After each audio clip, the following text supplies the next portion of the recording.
session. So we're recording because a few people couldn't make it, and we'll upload it to YouTube if all goes well. So thank you, everybody. And Rachel, over to you. Hello, thank you so much for being here. I feel, yeah, it's quite odd. I was talking to, because I job share with Joe Yarker. I was talking to Joe earlier about doing this, and it feels such a long time since I transitioned into OcPsych. But anyway, and I'm also a bit concerned about Nikita saying I'm going to spread wisdom or inspiration. I feel like that's a bit of a big ask, but I'm going to share my story at least, and then tell you what I think were the kind of the things that helped. Anyway, so I started off wanting to be a clinical psychologist. I had a very long history in my family of mental health, and went into psychology in the classic way of thinking that therefore I would solve the world of mental health issues. And in the university, I got disillusioned with clinical psychology and how I felt that mental health was being addressed there, and felt at the time that psychotherapy was a better route, and so managed to convince a course to enable me to study psychotherapy at the grand old age of, I think, about 19, 20, which was daft. And now looking back with lots of experience, that was really daft. I had a lot of lived experience, but I didn't have mature experience. And I really suffered, and I really struggled, and so dropped out the course because it made me ill, to cut a long story short. And because of that, decided I didn't want to touch psychology ever again, and go anywhere near my mind or anybody else's mind, or how anybody else felt or behaved or acted. And so I got a temp job in marketing, and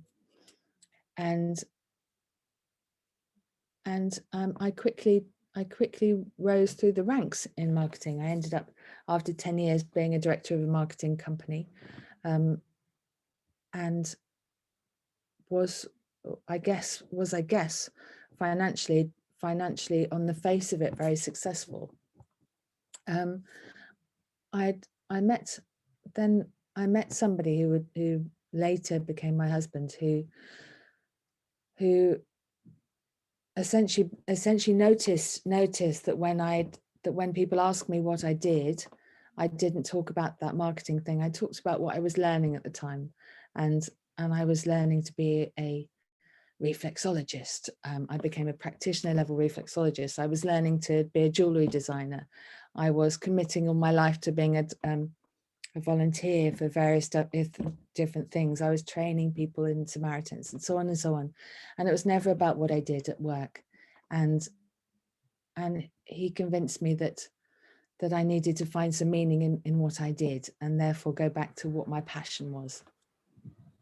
And so that's where occupational psychology came to me, in terms of this idea of being able to combine my historical love for psychology with now my knowledge of business, and my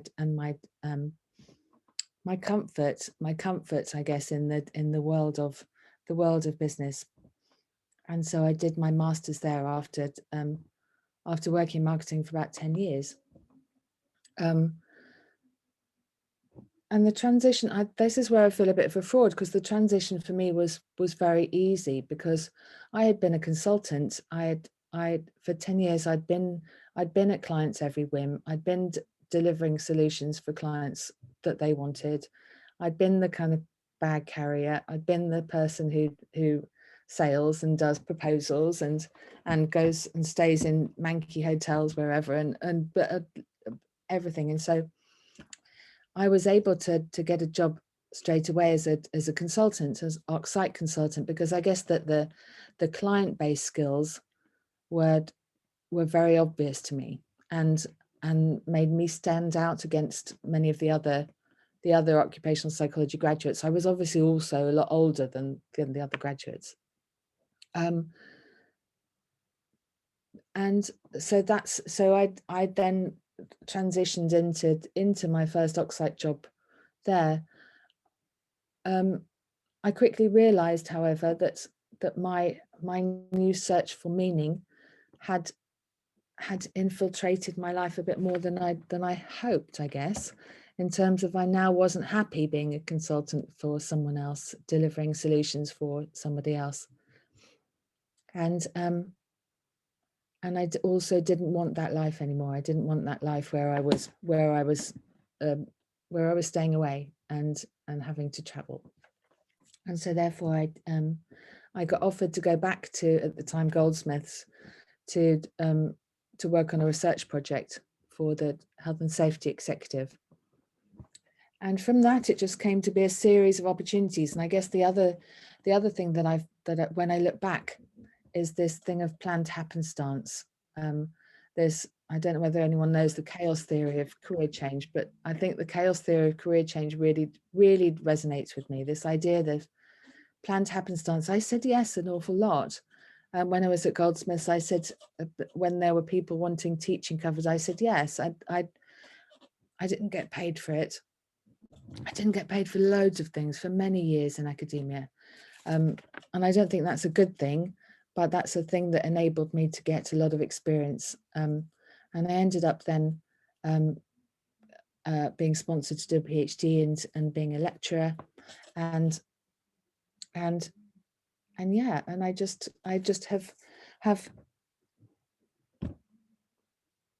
it feels funny now. That was then, from then on, I knew I didn't want to be full-time in academia. That was, the business world was still a big draw for me. Being a practitioner was an incredible draw for me. And I also feel and felt very strongly that academics have a responsibility to practice in the field that they work within. And so I have never been a full-time academic. I've always been an academic and practitioner. And so I'm now completely half and half on that, as is Jo. Jo, I met as my lecturer at Goldsmiths. When I did my career change, Jo was my lecturer, and she employed me back as her research associate. And then after a year of me being back as her research associate, she had her first baby, and I covered her maternity leave as a lecturer. And from then on, we covered each other. So when I had a baby, she covered me. When she covered a baby, had a baby, I covered her. And yeah, and that's how it worked. So we made our job share formal in academia about 5 years ago, and 2 years ago we moved as the first academic job share in the whole of the University of London, which is crazy, but yeah, job share is amazing for me, because we have each other's back. We can fill in for each other when we need to, and yeah, it enables us to fulfill everything we want to. God, I feel like I've gone on for hours. Have I? No, not at all. About 6 minutes in, Rachel. Oh goodness! And did I? Is there anything that did I share any tips? What do you think, Nikita? What do I? Well, what do you think, Rachel? From my perspective, I really enjoyed the honesty that at one point in your life you despised psychology. In that sense, you wanted nothing to do with this, and I can very much empathize with this. After my undergrad, I didn't want to do anything with psychology. It took me 2.5 years to come back to Occ Psych Masters. But I always feel psychology is a vocation, it's a calling. And the fact is that as your partner noticed in you, that you just kept talking about what you found interesting and what you were studying. And then the fact is that chaos theory and happenstance, I can resonate with that. It's the people we meet, it's the experience we're exposed to that shape us as professionals who we are. And that was really beautiful in this symbiotic relationship that you have with your colleagues, that you job share as well and created a business together. And most importantly, is a mix of academia and practice. Because quite often when you're doing your master's, you talk to a supervisor, and most supervisors say, here's academia, this is something I can help you with. Or you can go and get chartered in something in the big wide world, but I have no idea about that. So you Yeah. get this false dichotomy. It's either or, but it isn't. No. It is, you can integrate it. Yeah. Yeah. Absolutely. I hope so. Well, you seem to be doing a fantastic job of that, both in, succeeding academically with getting your PhD certified with HCPC, as well as Affinity at Work seems to be thriving. And I love the IGLOO model. I think it's the only acronym that I actually enjoy in psychology. And I can't fault it. Good. Good. That's nice. Yeah. I think that the sitting in both camps enables us to bring all the best bits of academia to practice and all the best bits of practice to academia, and doing the professional doctorate is a huge honor. It's something that, so way back 15 years ago, Joe and I used to charter, supervise people through chartership, but as a program, and that was forced by this belief that to be able to become a chartered psychologist, you need a network of other chartered psychologists going through it, and you need CPD. You need to share and learn from other people and continue to build your practice. And we stopped doing that in 2012 because of the continued changes to the process, making it just too difficult. Mm-hmm. And so it's been a long-term aim of us to be able to disrupt that process, and create alternatives for people, and create choice, and to see experienced practitioners be able to bring their wisdom and achieve the highest academic level is just fantastic. And it just keeps us going. We had another one yesterday who passed her Viva with just flying stars. Just wonderful. Brilliant. And I love the fact you celebrate it on LinkedIn as well. And that's just wonderful to see. But by the way, I think also you have set up a YouTube channel where you post like interesting interviews and stuff like that at the university. Is that correct? Yeah, it's a channel called Birkbeck Connections. Again, we're really passionate about breaking down this idea of the ivory tower. And Joe and I are really led by the belief that knowledge needs to be democratized, and are fed up of the I guess traditional way that of academics bashing practitioners by academics saying practitioners don't do good evidence-based work. And sometimes they don't do good evidence-based work because they can't access the evidence that academics can. I know. I feel that. It's like, I really want to read this paper, 50 quid, please. And I'm just like, what? Yeah. Or also, if they can, that academic papers are written in such ridiculous jargon that you lose the will to live, or lose the points to it before you even get through it.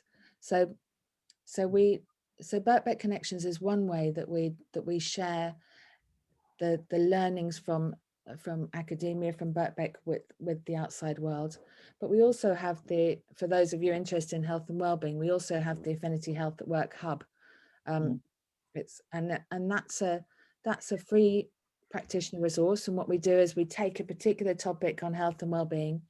I think there's 13 or so topics on there, and we curate the top 5 academic papers in that area, the top 5 practitioner papers in that area, give some summaries so you can at a glance read evidence-based practice. And also we have good curated quality control tools on there that we recommend, as well as policy papers and so on.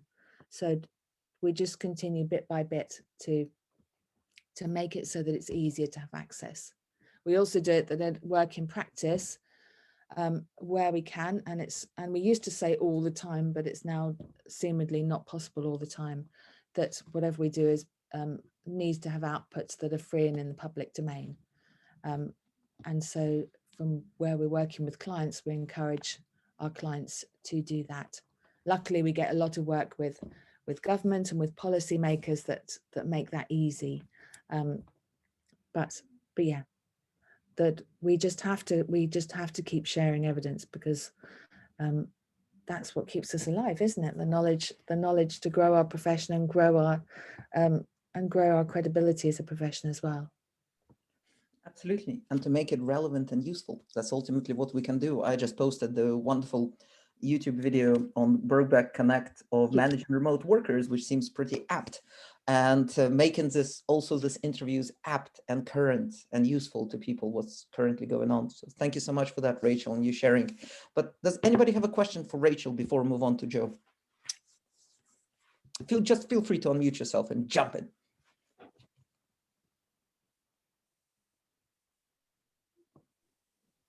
Joe, sorry, Rachel, can I just ask you, you said you were older when you started, you were older than the other graduates. Yeah. Did you find that held you back, or did that sort of work in your favour? I think it's hard to know. I've always had the adage that busy people get things done, and I think that thing of having worked in a very pressurized environment for a long time meant that I approached my master's in a very different way to how I would have done 10 years before. And so what that meant is I was able to really to do a full-time master's, but really compartmentalize it. So I took that approach to doing my PhD as well. I had a full-time job, and I finished my PhD in 3 years, but on top of the part-time job. So I think that helped me. I never felt a sense of, I didn't have that need for, I guess, a social group going back. And so therefore that I didn't have that. I made friends with Joe, the lecturer, really quickly, which is, I guess, a bit weird, and I wouldn't have done if I was younger. So I think perhaps it helps me in terms of a bit of self-assuredness. Yeah, and definitely tools of working. Yeah. Thank you. Excellent. Hey, Rachel. I really like the idea of job sharing, and I've often thought of that when I've been studying and dropped to 4 days a week. I always had a job that was very full on and required me to be there all week, so you end up doing, the compressed hours even though you're not supposed to. Do you think there's as people get, as the flexible working evolves, do you think there's going to be more of that kind of model? I would have liked to have been able to, even though I've got a job that will require me to be there full time, I wouldn't have minded sharing it so that someone was there all the time. Yeah, I hope so. So our example is, as we've already had somebody else in our department be hired as a job share after we did, because that's now been seen as a viable option. I think we need more and more examples. I think what's clear, if you look at the data on job sharing is quite common for administrative type procedural jobs. But it's not common for less prescribed jobs and for jobs that are more senior. And there's no reason for that. It should be. It's just this belief that things can't be done. I think with the pandemic, we've challenged a lot of norms about the ways of working, and so I hope that job sharing will be seen as another way of working. Thank you. Oh, you're muted. You're muted, Nikita. Damn it. God. Yeah, like low conscientiousness strikes again. I mean, I should definitely dial up my neuroticism at least. But thank you so much, Ali and Jacqueline, for wonderful questions. And Rachel, thank you for sharing your thoughts and answering those wonderful questions. And I would highly recommend the Birkbeck Connect and Affinity at Work Hub, Health at Work Hub as well, to check that out. Yeah, so thank you for that. And now over to Joe. So thank you. Hi, everyone. Rachel, that was so interesting. I loved it. It's really, really good to hear about your journey and how you've come into the career. I'm at a very different stage in mine. So I've only completed my master's degree in organisational psychology at the end of last year, but I've been working within a diversity and inclusion team in a global tech firm kind of during that time. So for the last couple of years, I've been working in a related role, I guess. So now I'm also just beginning my own consultancy firm for diversity and inclusion in tech firms. It's called Inclusioneering. So you may be guessing from the type of organizations I'm working with that my career started with tech and engineering kind of firms. So I actually took physics as my first degree. I was really quite geeky, loved the kind of technical side of stuff, like solving maths problems and all of that kind of thing. And then I got my first job as an engineer and then transitioned to become a software engineer, making software for engineers. So most of my career, I've been doing that. So for about 15, 16 years, it's very focused on making software, working within this real kind of male-dominated environment. So somewhere, I don't know, probably around about 10, 12 years ago, I began to notice some interesting kind of patterns about how people wrote their software within the teams that I was in. And there was some sort of weird reflections of, the people-y stuff within the stuff that we were making. And that kind of really sparked my interest in psychology. And so I started studying some part-time courses with the Open University. And actually that really helped me to get a better grip on more of the people side of the work that I was doing. I'd been really kind of super focused on the sort of the software and all the technical aspects, but had kind of came to the realization that I was actually really quite able to understand the people side of it much better through what I'd been studying. And actually that enabled me to look kind of differently at what we were doing and make sure that we were solving the actual problems of the customers that we were working with. So that kind of helped me get a bit of a leg up and progressed upwards in my software career. So I became a product manager, and then a few years later became like a department head in the organization I was working in. So in parallel to this, I got a bit too busy. I stopped studying the psychology, also became a parent.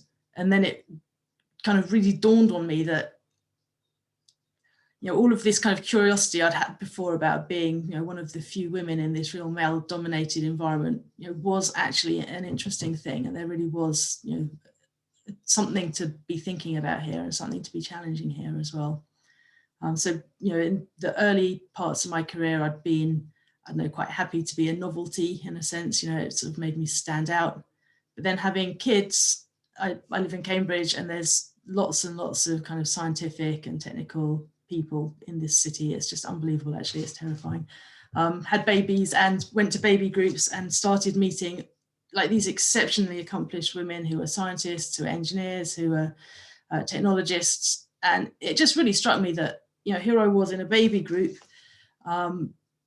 meeting women who'd got similar kind of professional interests to me. And during the sort of 10 years of my career previously, I'd probably met about 4 or 5 people like this.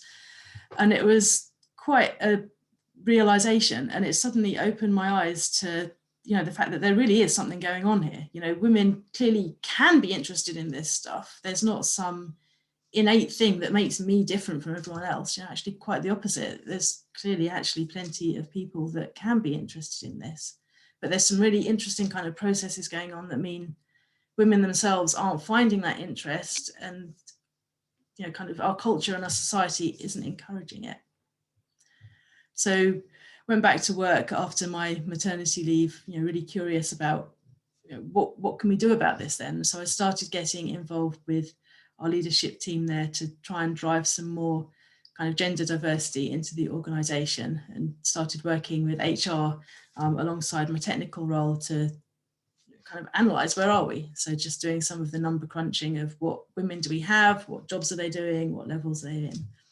And actually very quickly you start to see kind of what you intuitively know but rarely see written down, which is there really aren't that many women in tech, and so you look to the more senior levels, you get fewer and fewer of them. So we started getting more involved in outreach activities and trying to do things to change our environment to be a bit more friendly for women. But at the same time, I was also conscious that this is a huge kind of unregulated industry that a lot of people are now piling into, and there's a lot of talk about do this, that and the other. And I guess being from a scientific background and liking to understand the principles behind things, it was really important to me that actually what we were doing was really based in evidence and was really kind of rigorous, and we could be sure that actually what we're doing you know, as far as anybody knows, is actually for the best, and it's going to cause the best outcomes for people. I think there's lots of kind of guessing and making it up that was going on, especially a few years back. So, you know, my interest, you know, has obviously been kind of well peaked by now, and I was beginning to remember some of the psychology I'd studied, you know, kind of 10 years back, thinking, actually, I really wish I'd continued that. You know, I sort of regretted not completed my degree, and I could see that there were points within that I thought would be a really good basis of understanding for being able to do much more with the work I was doing. So I signed myself up to take an online master's degree part-time. It's, I don't know if any of you have done similar and studied online. It's, yeah, I see Jacqueline nodding. It's a massive effort. I completely underestimated quite what an impact it would have on my life, actually. Studying remotely, I think, probably takes about 3 times as long as studying face-to-face. And so even though it was a part-time course, it just obliterated all of my time. Thankfully, my work were actually really accommodating about it. And so I explained to them, you know, I'd embarked on this course, it was really important to me. And here I was still trying to do my technical job and all of the additional stuff with HR in the background and this busy study and my kids. And it was just an absolute nightmare. So I went and met with one of the leaders in HR and said, look, I can see what's really important to me is the diversity and inclusion, and really applying all of the things that I'm learning within my my master's degree. Is there a role that I could transition to into HR? And actually, you know, I don't know what she did behind the scenes, but, you know, an opportunity, you know, did arise, you know, a couple of months later, where I was then able to make a move and actually focus my work just on diversity and inclusion, working within the HR team, and reduce my hours at the same time, so I could actually get things to fit without being quite such an insane crunch. So actually it's been, I don't know, I guess quite a lot of that happenstance that you were talking about, Rachel, you know, just by having, you know, had that side project in HR that was going on that led to the realization that I could really use the psychology, and then that connection again kind of helping me to make a transition into what's now become like my full focus. You know, it kind of emerged from these bits and pieces of interest, and then it's fitted together, you know, in ways I hadn't really planned as I was embarking on it. So I found actually taking the master's degree, I think the nature of the topic that it benefits so much from having had that previous experience. So having worked for, you know, kind of 15 or more years in like the technical roles and in kind of client facing roles and in leadership positions, leading department, actually when we're talking about, you know, leadership and coaching and, you know, a lot of the topics within it, you know, I had personal experience of having been there and tried to find my way through those things. So I could immediately start relating to it in ways that I think, you know, somebody who's only, you know, just come from their undergraduate degree would have been able to do. I think especially as well that I was really focused on applying it to topics of diversity and inclusion within like male dominated domains really helped as well with that lived experience. I knew what it was like to be, you know, one of these people who's not fitting in, you know, not actually experiencing maybe the same as the majority group are. So when it came to finding my research topic, actually that came to me quite easily because I knew these areas where I could see there was no research that existed yet. So within tech teams, they follow a process that's called Agile quite often. I'm sure that lots of you know about Agile. You know, Agile organizations is really a big thing now, but it's all grown from this Agile software development methodologies that's then kind of expanded to encompass more. And something that I just found really interesting was that there's lots and lots of things within like the Agile mindset that aligns quite well with what people publish as being best practices for actually being inclusive and helping women and minorities to really be included and belong and kind of contribute fully in those teams. But at the same time, we know that tech really isn't held up as a prime example of being particularly inclusive and a great place for women to work. In fact, in the UK, it's only 17% women in tech roles. And by the time you get to senior leadership levels, that's dropped to 5%. So, you know, we're not seeing at all the benefits of inclusion that you might in theory expect to get from it. So that focused my mind on researching what does go on then in these agile teams.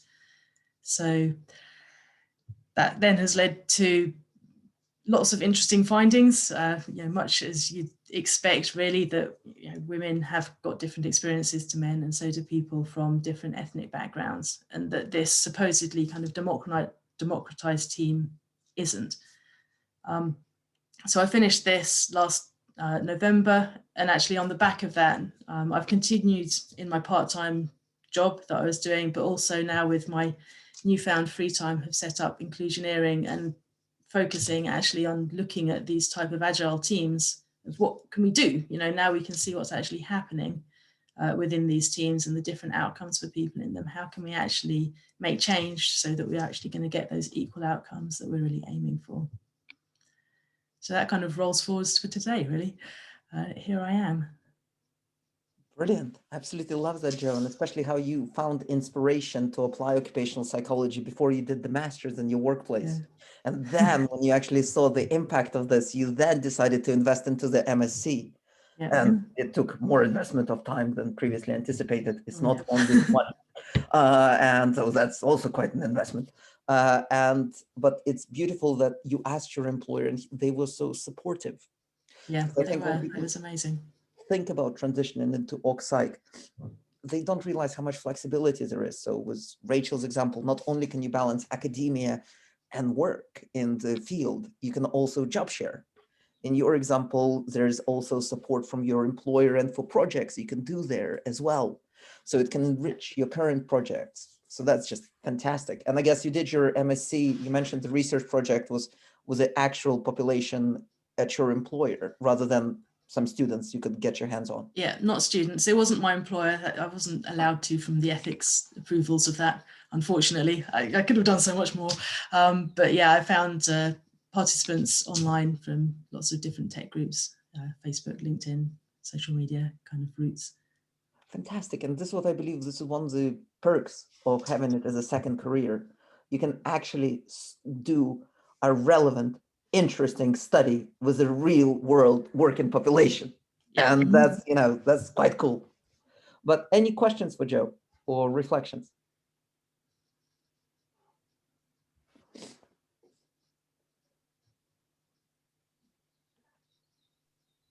I don't want to be the only one talking.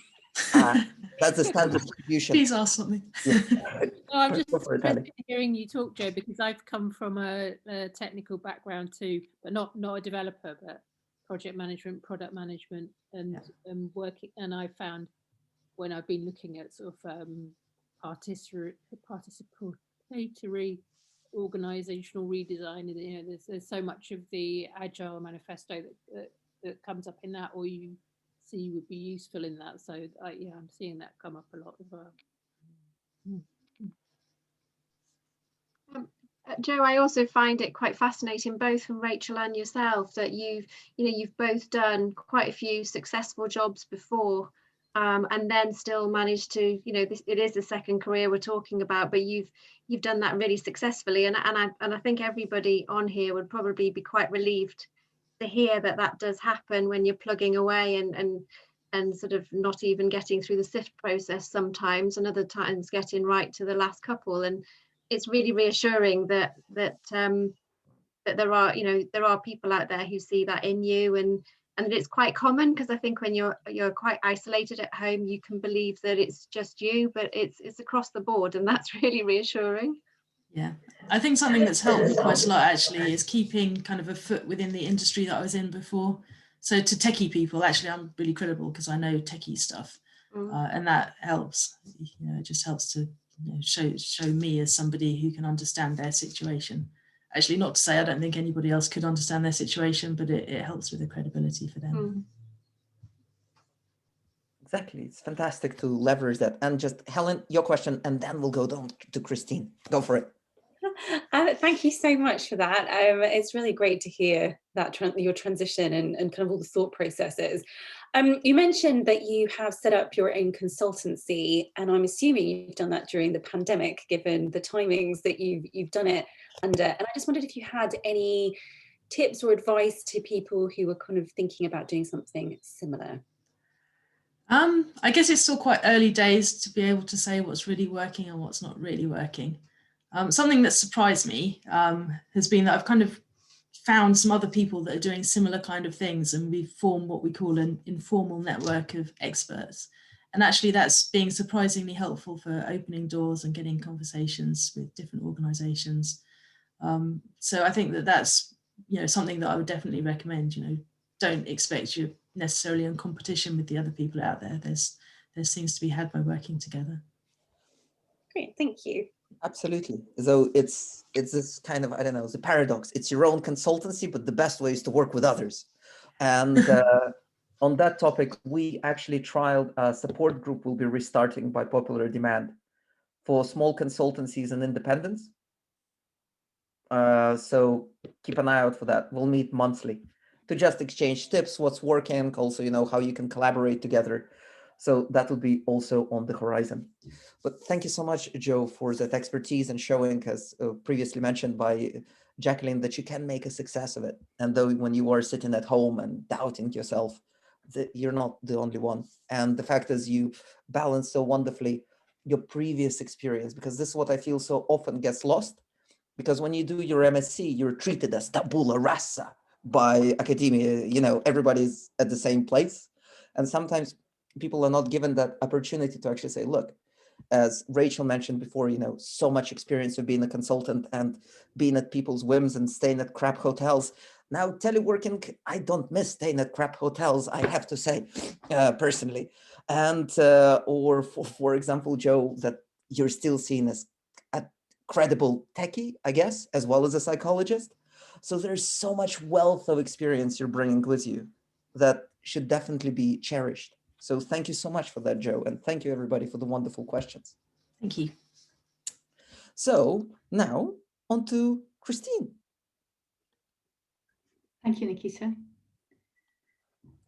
My name is Christine Bishop. I'm the Senior Business Psychologist and Team Leader at MK Business Psychology in Glasgow. Well, I say I'm in Glasgow, but I'm like everybody else, I'm at home. It's been a long year, I think, and I very much miss my clients. We've managed to get most of our solutions back up online, and it's lovely to see everybody on Teams, but I'd still like to be in a building every now and again. I'm going to start at the beginning. When I was at school, I actually thought I might like to be a physiotherapist. So I went along to my careers teacher and said, I'd like to be a physiotherapist. And I was told very quickly and sharply that I could do better. So that was one perfectly worthwhile career dismissed out of hand. So I had to think of something else. In 1983, yes, I am that old, I studied medieval history at Edinburgh University. I actually really loved it. And I think I really love learning, and the idea of changing and finding out about new things and, that sort of thing is inspiring to me. So the fact that I've changed around a few times is maybe not that surprising. I think everybody assumed at that point I would be a teacher, because what do you do with a history degree? You become a teacher, but I didn't. I went to General Accident, an insurance company, as a graduate trainee. So General Accident, for those of you who don't know, are now Aviva. So one of the world's biggest insurance companies. So I had a great time in the corporate world. It was awash with money and opportunity at that time. And they pretty much allowed you to do any kind of learning and development that you wanted to do. And the problem was I had absolutely no interest in insurance. So I had to do the insurance exams, and they were a nightmare. I did them all, and I've never underwritten a piece of insurance in my life. But fortunately, an opening came up in HR, and I joined HR as a graduate trainee there, and was exposed to doing all sorts of things, such as transacting individuals' mortgages, and then got involved in recruitment, which I really enjoyed. And that was maybe the first touch into occupational psychology, actually, through using testing, for example, and assessment centres to bring people into the business. From there, I then went into learning and development, and I became a management trainer, and then I became the resourcing manager. And interestingly, the resourcing manager job was a job share. And it was a 2.5 day a week job share with a colleague, which at that time was the company's first ever job share. And we had to make a business case in order to achieve that, but it was totally worthwhile. And then I became the open learning manager. And then the company just started merging and acquiring and merging and acquiring. And it became quite a difficult place to be, I think. It wasn't really what I wanted. However, during those times, I also trained in counselling, I trained in facilitation skills and in psychometrics. So by the time the second merger had taken place, I had the opportunity, as I saw it, to go freelance and do some of the things that I really enjoyed doing. So it was a risk, I guess, but I thought it was a risk worth taking because I felt I had enough sort of internal consultancy experience to set myself up as an external HR consultant. So that's what I did. Alongside that, as if I didn't have enough to do, I decided to go to the Open University and in 2003, and I thought I would study one module in psychology. And 6 years later, I finished a degree. I just absolutely was bitten by it, and I used to study while the kids were swimming, while they were ice skating, while they were painting, and I just really, really loved it. So continued with that. I think then, energised by the OU, which I think is a wonderful place, I went to Birkbeck and I did a blended learning version of a master's, so I can understand everybody's pain at having to do it remotely. It was remote over 2 years, and then 5 intensive study weekends as part of that as well. It was really great though, and I thoroughly enjoyed it and made lots of network contacts at Birkbeck. And like the other speakers today, I was there as a mature student, if you like, you know, somebody who wasn't afraid to ask questions and who kind of rolled my sleeves up and got as involved in it as I could be. Fortunately for me, being employed as a freelance HR consultant, I had my own clients. So when it came to writing my dissertation, which was about employee ownership, one of my clients was an employee-owned organisation. So I had all of those people to become my contacts, and I could conduct my interviews with them, which was an enormous benefit, actually. Through my network at Birkbeck, I found a contact who asked me to then do some associate work, and that associate work led into doing quite a lot of work through this small consultancy in Glasgow, and they offered me work permanently, and I said no because I liked being self-employed, but they did persist, and eventually in 2014 I said yes, and I've been there ever since. So I have enjoyed this. It's been different for me. So effectively, I've been self-employed. I've worked for a small consultancy. I've also been in a big corporate. So I think I've had a good look around the world of work and all its associated people issues. I think what has been important for me, though, is ending up doing work that I really enjoyed, because it was quite clear on early in my career that it wasn't insurance, it wasn't corporate finance, it was nothing like that that interested me. It was working with people. So the kinds of things that we do in our organisation, assessment centre design, development centre, we do psychometric reports, and I do that mainly for leadership development. I also do a lot of outplacement work.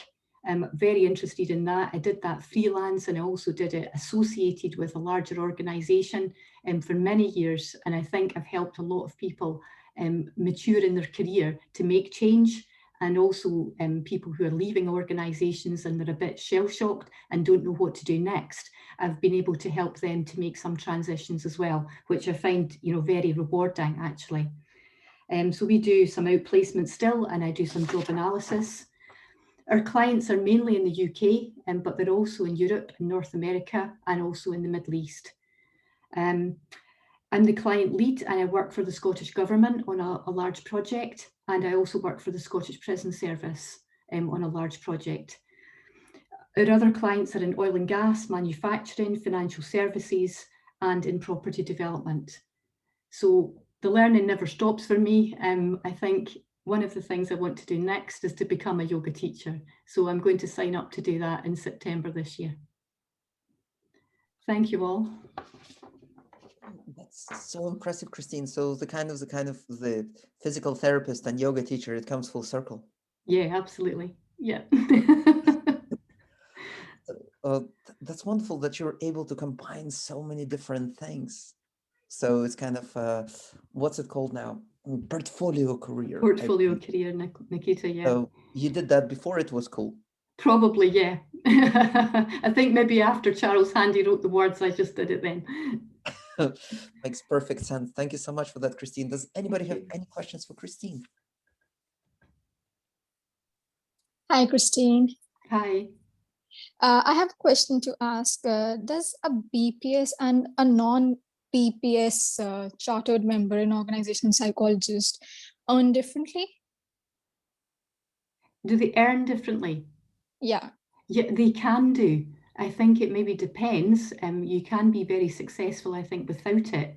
But sometimes where it counts is maybe in large contracts. So for ourselves, for example, when we associate with the Scottish Government, there are standards that you have to comply with. So being chartered is one of the things that they would look for.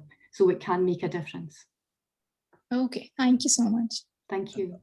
Very much agree with you, Christine. Government seems to be caring more about this as well as large corporates. But Yeah. going back again to the wonderful work that Rachel is doing at Birkbeck with her colleagues, that before you could only get stage 2 as HCPC if you did the stage 2 chartership with BPS, but now you also have the PhD route, which, for example, to me is far more preferable. So, for example, stage 2 chartership, the old-fashioned way, did not work out for me, but I'm really tempted by the Birkbeck offer right now. So I'm considering it. So there's more ways than one to get chartered. So that's another thing to keep in mind. Yeah. Any other questions or thoughts?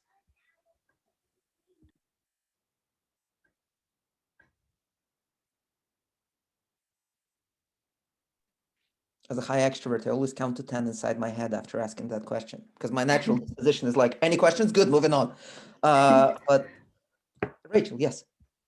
I really liked, I just loved all the parallels that resonated with both other speakers in terms of, I guess, sometimes the bravery of just asking, of not accepting that things aren't, that you can't do things, and just taking that step and being brave and inquisitive and curious and just remaining that passionate about what we do and excitement for what we do. Yeah, and loving learning. Yeah, absolutely. Yeah. And I think what you said, Rachel, and Joe echoed as well, that idea of being more mature when I went into consultancy was a big benefit, because you've already got some credibility with clients. So going to client meetings and setting up new business and business development doesn't frighten me in the same way that it does maybe my younger colleagues. Yeah, that's maybe a component of personality as well. I'm sure it is, but there is a bit about maturity and having been round the loop a few times. yeah. Christine, what I thought you said that was really interesting was you talked about always learning and gaining knowledge, and that's fantastic to hear, because I think my master's, what it did was humble me. Yeah. And I became more aware that there is so much that I don't know, than realizing how much that I did, and it's almost given me 2 years worth of stage fright, because I realized it's kind of felt like everyone knows so much more. And of course, the more I'm talking to people, listening to people like you, the more I'm learning that we never stop learning, and you will never know everything, because the contextual data is different in every situation that you face. So it's so reassuring just to hear that you have all this experience and you're still learning, and that kind of makes me feel normal. Yeah, completely. I think it's just so important that I think when you stop wanting to learn about the industry that you're in, you should be in a different industry. Yeah, totally.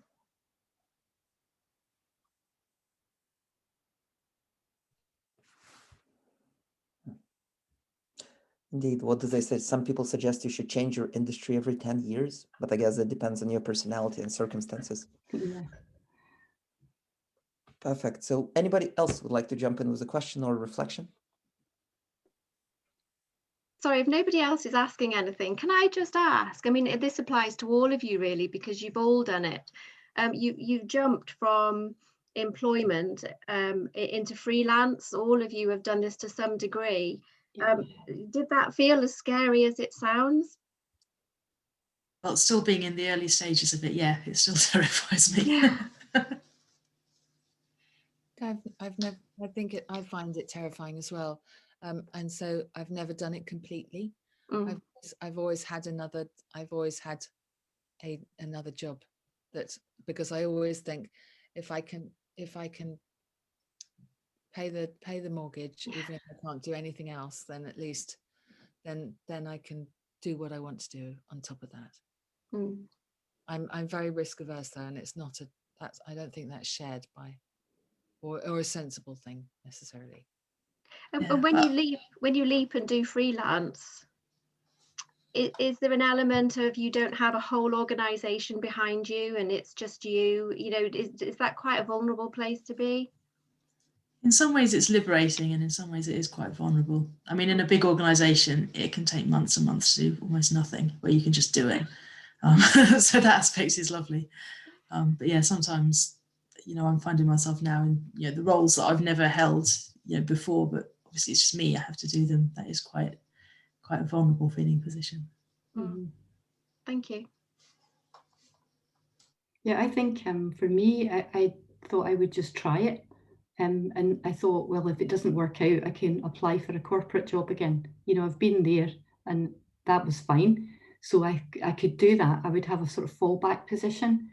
But I think I was doing some direct freelance work, but I was also doing some associate work. And I think that's a really good halfway house. Yeah. So if you can associate with some of the bigger consultancies and they pass you work, then it pays the bills, it pays the mortgage, and then anything you do over and above becomes extra, and it might become more sort of hobby projects almost, you know, rather than things that are absolutely essential. Thank you. You're welcome. Ali, I noticed you unmuted yourself as well. Oh, I'm always trying to think of something to say. I thought I was just hogging the bandwidth. No, I suppose I was just thinking around, especially probably with Christine, when you've sort of moved through different things in this whole portfolio approach. I'm just wondering how extreme people go, whether you can have, like, you know, you're talking about doing the yoga, but how many things can you do and be fully focused on at the same time? Do you see what I mean? How can you focus your direction when you've got several things on the go at the same time? Well, the yoga for me is a passion. It's an interest, it's a hobby, and I don't intend to teach. I just intend to do it just to deepen my own understanding. And I think it's great for well-being and as a source of being able to switch off, you know, from the pressures of work. But the kind of jumping around and moving around and being interested in lots of things, I think that's just what I'm like. I'm just about off the scale on the MBTI N scale.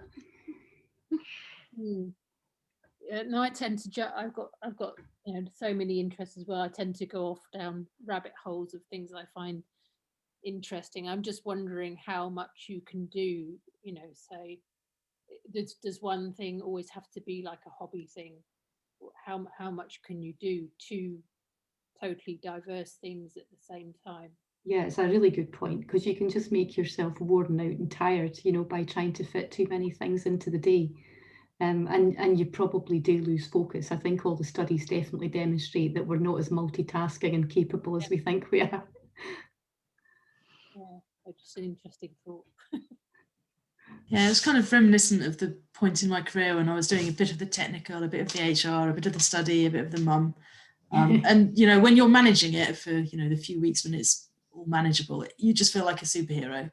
And then, like, you get that one extra thing and it just comes crashing down. It's just the most immensely stressful thing. It's just like, I can't do this for the next 3 years.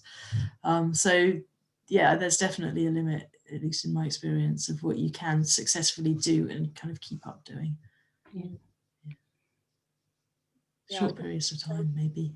It's also interesting, maybe if you did 2 job shares in completely different careers, then how would that work? And then then you've got the whole situation where you've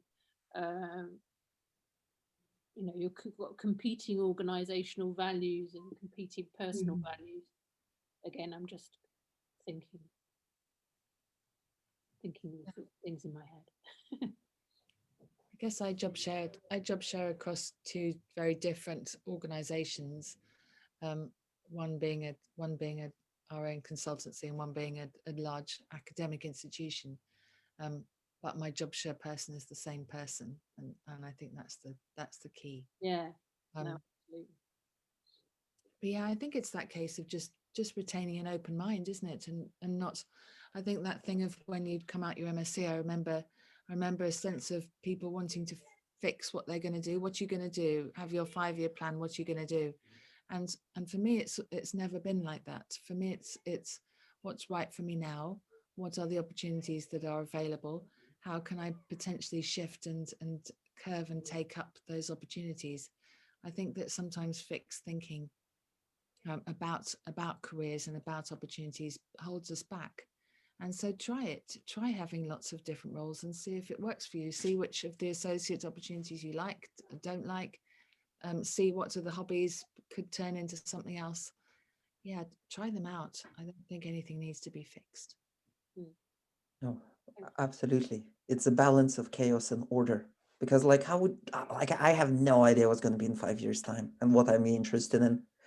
I'm paraphrasing Carl Jung here, but he said that your interest is your future self trying to manifest itself in the current moment.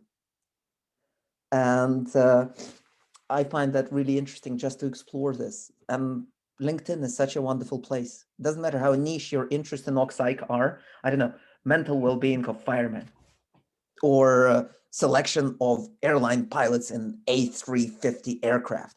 If you type this into LinkedIn, you'll find somebody somewhere who made a profession out of it. And then you can just connect with them. And people love to talk about themselves. And then you never know where these conversations might lead and what you might explore with them. And you might just have a chat, and 3 years later they write to you, "Oh, I have a project." And it's like, right, wow, didn't expect that. So you never know. Nikita, I think you're absolutely right. On the networking point, when people are looking for jobs, and especially as your career matures, I think there's more opportunity through your network than there is through making any kind of job applications. I think it switches at a certain point. So when you're younger, the job application market works. And as you mature, I think the opportunity that's within your network is much greater. I was just kind of wondering, Christine, Rachel, and Joe, I know we're slightly over time. Are you okay to go for another 5 minutes? Yeah. Fabulous. See, trying to be agreeable, it might not look authentic, but bear with me.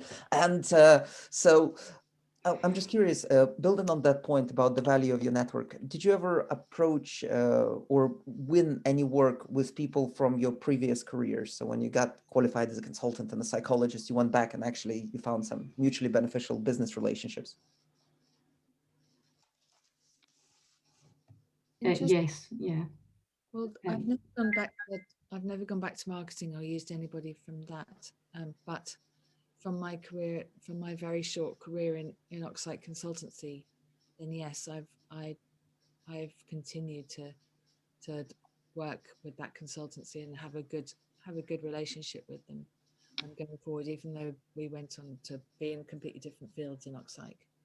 So yeah, I think that what you find is the world of occupational psychology and related is actually quite small, and so no matter what happens, I think try and leave everyone with your best face, I think, because yeah, the world's small. Oh yeah, I always say occupational psychologists are a bunch of alcoholics with a psychology problem, or that might be just psychometricians. But it is a really small world, and you don't know how it might play out. One of my pieces of advice would be is that when you touch base with people from your previous career or just people you enjoyed working with, just make a list and recontact them. And after you tell them what you're up to and what consultancy you do, be it diversity, inclusion, well-being, or selection or assessment centers, ask them if they know anybody that might be worth talking to. Because they might know, oh, actually, I know somebody in HR, or I know that guy is looking for a team build. And that little question can go a long way. As well as with LinkedIn, I found most of my work through LinkedIn is generated by being really annoying. And the way to be annoying is that when anybody visits my webpage, I can go, who visited me, and I write to them, hi, how are you? It's like, oh, we're just thinking about you for a team build. And like, and you didn't freaking message me? You might be surprised of just how touch and base and all of this can be really productive. And so I'm conscious we're on time. Any last final questions or thoughts before we wrap up? Just feel free to unmute yourself. Just from my perspective, thank you very much. You've actually made me feel like a normal human being, which is incredible. I haven't quite given up on my passion yet, but I really feel quite reinvigorated that you're three very successful women. Rachel, I've known about your work for quite some time, and to hear that you all didn't do it in the route that I've presumed is the most successful and why everybody else is doing so well, it's just been wonderful. So thank you for your time, really.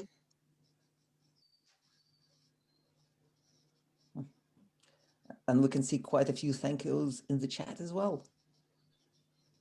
Perfect. So we'd just like to add to that. Thank you, Christine, Joe, and Rachel for volunteering your time on this Friday evening to share with us and answer wonderful questions and share your stories. I'm very grateful for that. Thank you. Such a pleasure. Thank you. And thank you for that lovely feedback. That's made my day. Thank you. Thanks for organising, Nikita.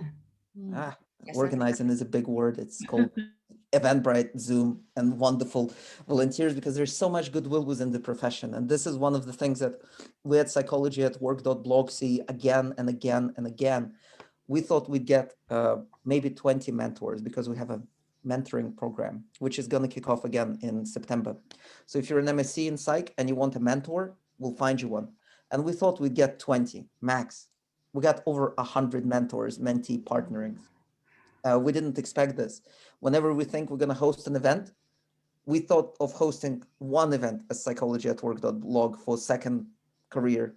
We got enough people for 2 events, actually 3. So there's going to be another one coming up as well. And that's the key thing. Never underestimate the amount of goodwill in the industry. If you ask people for help, let's say finding work or experience, you're really surprised of just how willing people are to help. Because we all shared, struggle of finding for work, struggle of finding jobs. So we can really empathize with this. And we might want to make it for people who are entering this field a bit easier than we had it. So never underestimate the amount of goodwill within occupational psychology, business, IO, however you want to call it, community. As you can see here by Rachel, Christine, and Joe, who came over and was so happy to share. So thank you again. I'm going to stop the recording now.